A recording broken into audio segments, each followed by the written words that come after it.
चलो, hi guys, मैं मानस सिंह और आप लोग का अपने यूट्यूब चैनल कैरियर पॉइंट में स्वागत है दोस्तों। तो चलिए आज मैं आपको क्लास 7 का साइंस है उसका चैप्टर आपका 5 जो है एक्सप्लेन करने जा रहा हूँ। और ये चैप्टर का नाम है आपका classification of matter. Classification means होता है वर्गीकरण। वर्गीकरण मीन्स होता है कि अलग अलग भागों में बांटना। अब मैटर मीन्स होता है पदार्थ। तो पदार्थ क्या होता है आप ले जानते हैं। मैटर मीन्स पदार्थ क्या है, व्हाट इज मैटर। तो the substance which occupy space and its had one volume is called and which can be feel and touch is called matter. So let us take here see here. So here is before the 20th century the term matter is included ordinary matter composed of atom and exclude other energy phenomena such as light or sounds. ये मतलब बता रहा है यहाँ से कि before the 20th century मतलब 20वीं शताब्दी से पहले टर्म मीन्स होता है पद। मतलब मैटर का जो मतलब है पद है, इंक्लूड मतलब है शामिल करना, ऑर्डिनरी में सामान्य। तो सामान्य पदार्थों में इसको हम लेते थे। और कंपोज में होता है बनाना ऑफ एटम। एटम मीन्स क्या होता है अणु। एंड एक्सक्लूड में शामिल न करना होता है, निकाल देना। अदर एनर्जी मतलब जब इसमें कुछ परमाणु मिलते हैं और उसमें से एनर्जी निकलती है तो ऐसे फेनोमेना में होता है सिद्धांत होता है और प्रक्रियाएं होती है, प्रोसेस होते हैं, तमाम तरह की घटनाएं होती है, उसको क्या कहते हैं फेनोमेना कहते हैं। सच एज लाइट और साउंड, और उसमें से लाइट और साउंड निकलता है तो वही हमारा क्या है मैटर है। दिस कॉन्सेप्ट ऑफ मैटर में B generalized from atom to include any object having mass even when at rest। तो मतलब कोई जब वस्तु क्या होती है रेस्ट में होती है, स्थिर रहती है, तो वो आपका मैटर है। But this is ill defined. तो ये जो परिभाषा है ये गलत परिभाषा है। डिफाइंड में ठीक परिभाषा नहीं है। Because an object mass can arise from its possibly massless. तो कोई भी पदार्थ जो होता है मासलेस करने होता है, कोई चीज होता है ऑब्जेक्ट होता है मासलेस भी हो सकता है। तो कॉन्स्टिट्यूएंट्स मीन्स क्या होता है घटक होता है, अवयव। मोशन एंड इंटरेक्शन मीन्स आपस में खिंचाव करना, एक दूसरे से इंटरेक्ट करना, समझना होता है। एनर्जी, और उसमें से एनर्जी क्या होती है इंटरेक्ट होती है। दस matter does not have a universal definition. Universal means सार्वभौमिक, मीन्स जो हर जगह सही हो उसको क्या कहेंगे हम यूनिवर्सल। तो ये जो मैटर की डेफिनेशन दी गई है ये सार्वभौमिक रूप से सही नहीं मानी जा सकती। और नार it is a fundamental. Fundamental में होता है मूलभूत, आधारभूत। तो इसलिए आधारभूत परिभाषा भी नहीं है, कॉन्सेप्ट में विचारधारा होता है। इन फिजिक्स मीन्स क्या होता है भौतिक विज्ञान। तो आज के जो भौतिक विज्ञान में है उसके हिसाब से ये परिभाषा ठीक नहीं है। तो matter is also used loosely as a general term for the matter is substance that makes up all the observable physical object। मतलब जितना भी फिजिकल ऑब्जेक्ट है, वस्तु है जिसको हम ऑब्जर्व कर सकते हैं, देख सकते हैं, वो हमारा क्या है ऑब्जेक्ट मैटर हो गया। All the object from every day life that we can bump into touch और squeeze are composed of atom. मतलब जितना भी चीज़ है जिसको हम स्क्वीच दबा सके, बम्प कर सके, टच कर सके, छू सके, ये सभी हमारे क्या हैं मैटर हो गया। This atomic matter is in term made up the interacting सब एटॉमिक एटॉमिक पार्टिकल। तो इसमें सब एटॉमिक पार्टिकल भी होते हैं, कुछ उप परमाणु होते हैं। यूजुअली न्यूक्लियस, न्यूक्लियस मीन्स होता है नाभिक। तो जो भी एटम होता है उसका एक न्यूक्लियस होता है, नाभिक होता है। तो न्यूक्लियस में ही हमारे क्या होते हैं प्रोटॉन और न्यूट्रॉन होते हैं, और जो इलेक्ट्रॉन होता है बाहर वो मूव करता है। तो आप प्रोटॉन है न्यूट्रॉन देखो आगे दिया गया है। तो नाभिक में हमारे क्या होते हैं प्रोटॉन और न्यूट्रॉन होते हैं। And a cloud of A orbiting electron, और उसके बाहर कर रहे रिंग होते हैं, उन्हीं रिंगों में क्या हुआ इलेक्ट्रॉन मूव करते हैं, गति करते हैं, तो उसको हम ऑर्बिट कहते हैं, कक्षाएं कहते हैं। तो typically science consider their composite particle matter because they have both rest mass and volume by. तो इस तरह हम देखते हैं कि जो साइंस बता रहा है इस समय का, तो उसमें जो पदार्थ है उसमें क्या होता है रेस्ट में भी है, उसमें वॉल्यूम होता है, उसका मास भी होता है, द्रव्यमान भी होता है।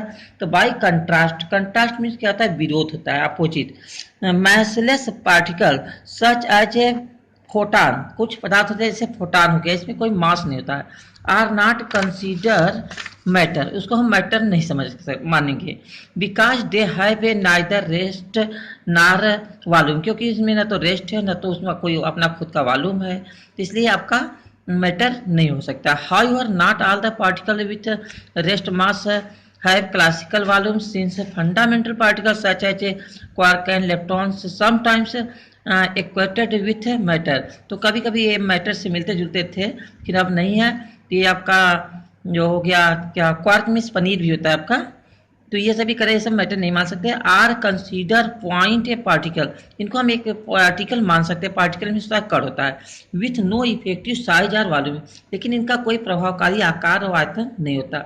तो nevertheless quark and electron together make up the ordinary matter and their interaction contribute means योगदान देना to the effective volume of the composite particle that make ordinary matter, तो जिससे हमारा साधारण जो आपका मैटर है पदार्थ है वो बनता है। तो क्लासिफिकेशन ऑफ मैटर, तो आइए गाइस देखते हैं यहाँ पर फिजिकल प्रॉपर्टी ऑफ मैटर, मतलब हमारे जो पदार्थ होते हैं उसकी क्या भौतिक गुण होते हैं वो देखते हैं। तो the characteristics of the matter which enable us to distinguish में होता है विभेद करना, अलग अलग करना। It from any other matter called property, मतलब ऐसे कुछ जो दूसरे पदार्थों से उसको अलग करता है, तो उसी को क्या कहते हैं, उसका प्रॉपर्टीज कहते हैं, गुण कहते हैं। Some of the important physical property of matter are discussed below, तो मैटर के कुछ जो मेन प्रॉपर्टी है, गुण है, नीचे दिया गया है, तो आइए उनको देखते हैं। पहला है हमारा कलर, तो कलर मीन्स होता है रंग। तो sometime on the basis of the colour we can get a clue means idea होता है, विचार होता है। फॉर आइडेंटिफिकेशन मीन्स होता है पहचान। ऑफ सब्सटेंस मैटर, तो कुछ चीज़ें ऐसी होती है उसके रंग को हम देख करके उसको पहचान सकते हैं कि ये चीज़ है। तो for example water and alcohol are colourless, तो ये पानी और अल्कोहल जो होता है क्या है, कलरलेस है, इसका कोई रंग नहीं था। But petrol is a coloured liquid, लेकिन पेट्रोल जो होता है कलरफुल होता है, रंगीन होता है। तो copper is red while aluminium is white, तो कापर आपका लाल होता है और एल्यूमिनियम जो होता है वो सफ़ेद होता है, आप लोग देखे हैं। तो sulphur is yellow and carbon is black, तो सल्फर आपका येलो पीला होता है, कार्बन काला होता है। अब इसके पास शेप आता है, शेप मीन्स आता है आकार। और सोलिड सब्सटेंस में भी क्रिस्टलिन, क्रिस्टल मीन्स रवा होता है, रवेदार। हैव डेफिनिट ज्योमेट्रिकल शेप, तो इसका एक बीज रेखा गणितीय रूप होता है, ज्योमेट्रिक शेप होता है।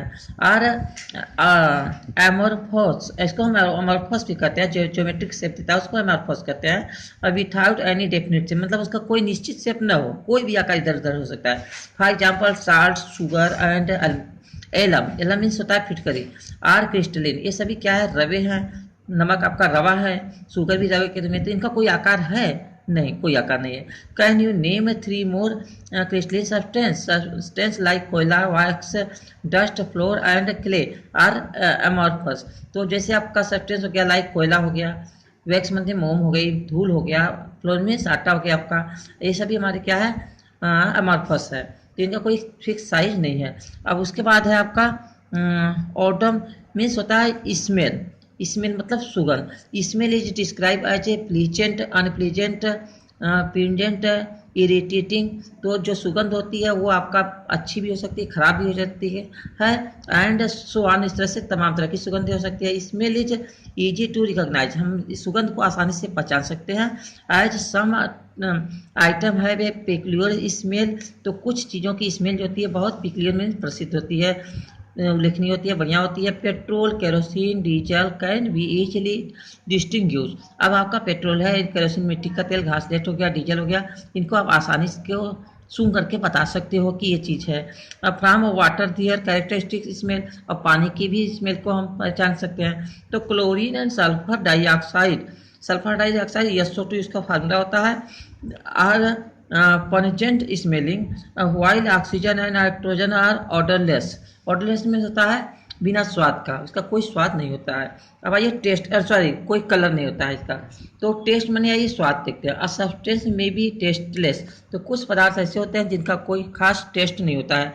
Are may have salty, sweet, sour, bitter taste, do not taste as a unknown substance without knowing more about it, तो उसके बारे में ज़्यादा आप नहीं जानते हो तो टेस्ट से आप पता लग सकते हो कि ये चीज़ है।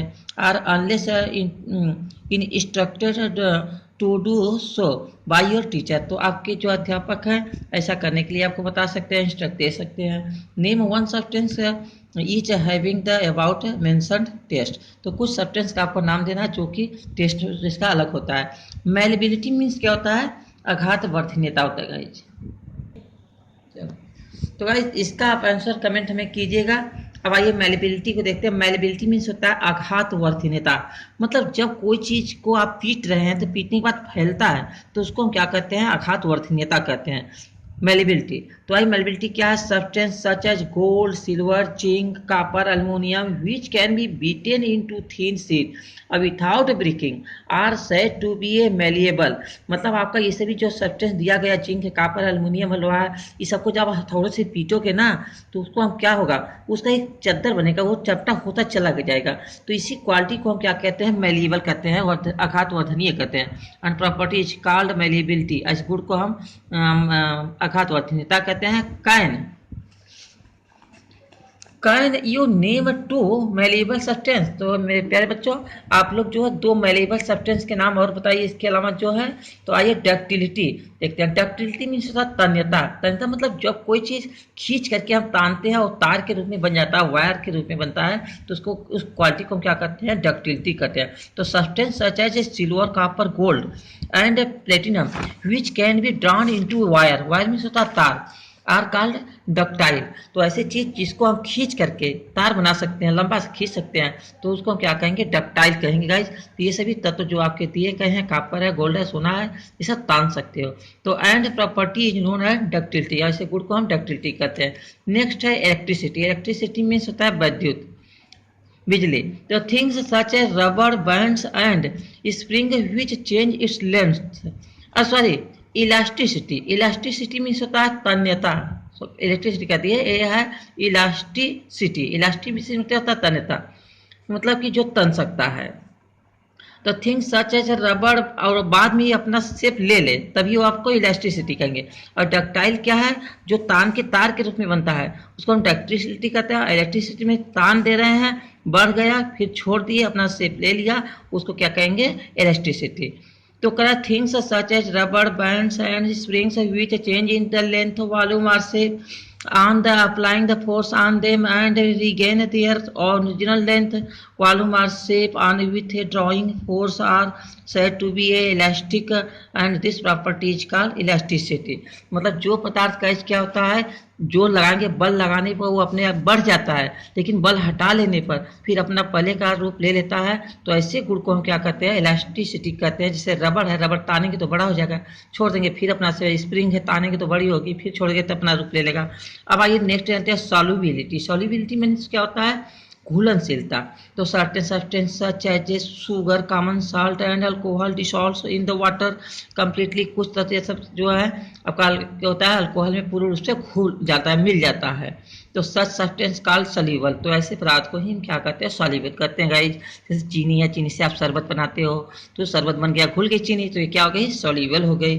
तो and this property substance is called solubility. इस गुण को हम क्या कहते हैं? सॉल्युबिलिटी कहते हैं। Can name force insoluble substance. तो ये तो सॉल्युबल हो गए। तो गाइस आप लोग हमको अब इनसॉल्युबल मतलब कि अघुलनशील चीजों का नाम बताओ जो पानी में नहीं घुलता है, तो उसको आंसर कमेंट कीजिए गाइस। तो आगे देखते हैं ऑपिसिटी में होता है अपारदर्शिता, मतलब जो आर पार हम न देख सकते जिससे। तो substance such as a wood, iron, stone and metal through which we cannot see are called opaque। opaque means होता है अपारदर्शी। जिन तत्वों में से हम दूसरी तरफ नहीं देख सकते हैं उसको हम opaque कहते हैं। And the property known as opacity, और इसको हम अपारदर्शिता कहते हैं। तो नेक्स्ट क्वालिटी देखते हैं कंडक्टिविटी। कंडक्टिविटी मीन्स क्या होता है गाइज? इसके माने होता है चालकता। चालकता क्या है ये देखते हैं। Substance such as a copper, aluminium, silver, platinum, स्टीसी which allow heat and electricity to flow through them are called good conductor. तो गाइज जब ये पदार्थ जो होता है जिसमें हमारे लाइन, बिजली और हीट, गर्मी फ्लो कर सकती है, चल सकती है, तो उसको हम क्या कहते हैं? कंडक्टर कहते हैं, चालक कहते हैं। अब कंडक्टिविटी में होता है चालकता। तो आइए यहाँ देखते हैं कंडक्टर क्या है। तो व्हाट इज कंडक्टर? तो दिया है electricity through them are called good conductor. Good conductor में सुचालक। तो सुचालक क्या है? जिसमें से लाइन, आसानी से चली जाए, तो उसको हम गुड कंडक्टर ऑफ इलेक्ट्रिसिटी कहेंगे। और जिसमें से गर्मी हीट जो है आराम से चल जाए उसको गुड कंडक्टर ऑफ हीट कहेंगे। तो and the property is known and conductivity, और इस गुण को क्या कहते हैं, कंडक्टिविटी कहते हैं। Substances which do not allow heat and electricity flow through them are known as a bad conductor. bad conductor मैंने खराब चालक होता है, बुरा कंडक्टर चालक। तो ये खराब चालक कौन होता है, जिसमें से लाइन और सब पूर्ण रूप से न जाए, रुक जाए, उसको हम बैड कंडक्टर कहेंगे। Rubber, plastic, wood are bad conductor. तो can you name two other substance which good conductor, तो क्या आप कुछ ऐसे चीज बता सकते हो जो गुड कंडक्टर है। तो ये आपका तो अभी हो गया कंडक्टर, नॉन कंडक्टर, एक होता है ऑपेक। तो ये इसके 3 हो गए। आइए नेक्स्ट देख लेते हैं फटाफट इसी पर। फिर नेक्स्ट है वोलाटिलिटी। वोलाटिलिटी क्या है, देखिए substance which quickly change into vapour. Vapour means होता है वाष्प, जो जल्दी से वाष्प बन जाता है, भाप बन जाता है। When kept into the open are called volatile. तो उसको हम क्या कहेंगे, वोल्टाइल कहेंगे। खुले में रख दो और तुरंत भाप बन जाए तो इसको हम क्या कहेंगे, वोल्टाइल कहेंगे। तो दिस प्रॉपर्टी इज कॉल्ड वोल्टाइलिटी। तो इसको हम वोल्टाइलिटी कहते हैं। Spirit, petrol, diesel, alcohol, etc. volatile substance. तो ये सभी चीजें क्या हमारे वोल्टाइल है। अगर मिट्टी का तेल है, डीजल है, बाहर आप रख दोगे ना तो अपने आप उड़ जाएगा। तो ये सब क्या है, वोल्टाइल है। नेक्स्ट है magnetic behaviour. Magnetic behaviour means चुंबकीय गुण। द सब्सटेंसेज है which are attracted towards the magnet are called magnetic substance. जो पदार्थ दूसरे को अपनी ओर खींचता है उसको हम क्या कहते हैं, मैग्नेटिक कहते हैं, चुंबक कहते हैं। तो iron, cobalt and nickel are the magnet in the nature and wood, rubber, etc non magnetic. तो ये सभी क्या है, नॉन मैग्नेटिक है। आयरन वायरन सब क्या है, मैग्नेटिक है। तो आगे है डेंसिटी। डेंसिटी मीन्स होता है घनत्व। तो घनत्व क्या होता है, the mass of substance per unit volume is called density. तो डेंसिटी क्या होती है, मतलब पर वॉल्यूम, एक वॉल्यूम में जितना आयतन आता है उसी को क्या कहते हैं, the mass of substance per unit volume. पर मीन्स एक इकाई आयतन में, सॉरी मास में जितना आयतन होता है वही क्या होता है, डेंसिटी होता है। तो डेंसिटी इक्वल टू फार्मूला होता है गाइज, मास अपॉन वॉल्यूम। और मास इक्वल टू क्या होगा, डेंसिटी इंटू वॉल्यूम। और वॉल्यूम इक्वल टू क्या होगा, मास अपॉन डेंसिटी। इससे निकाल लीजिएगा call density. The density of iron is greater than density of would. तो लोहे की डेंसिटी जो है लकड़ी की डेंसिटी से ज्यादा है। नहीं, छोटा सा अगर लोहा रहेगा तो ज्यादा वजन होगा, और लकड़ी ही उतनी बड़ी रहेगी तो वो उसका वजन कम होगा। तो समझ गया कि लकड़ी का डेंसिटी क्या है, कम है। तो that is why iron sink whereas wood float on water. तो इसीलिए लोहा जो है पानी में डूब जाता है और लकड़ी तैरती रहती है। ठीक है।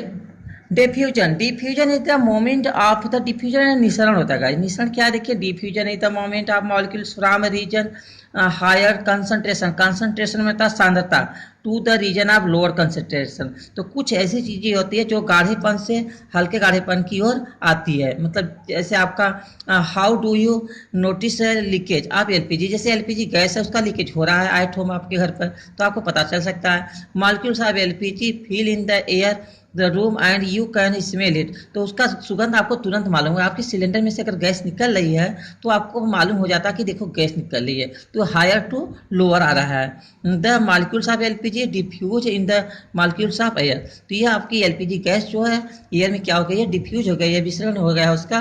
और there are many other properties which can be used to identify classifying things, the detail which you will learn in higher class। इसकी और भी क्वालिटी है गाइज, तो अगली क्लास में इसको पढ़ाया जाएगा गाइज।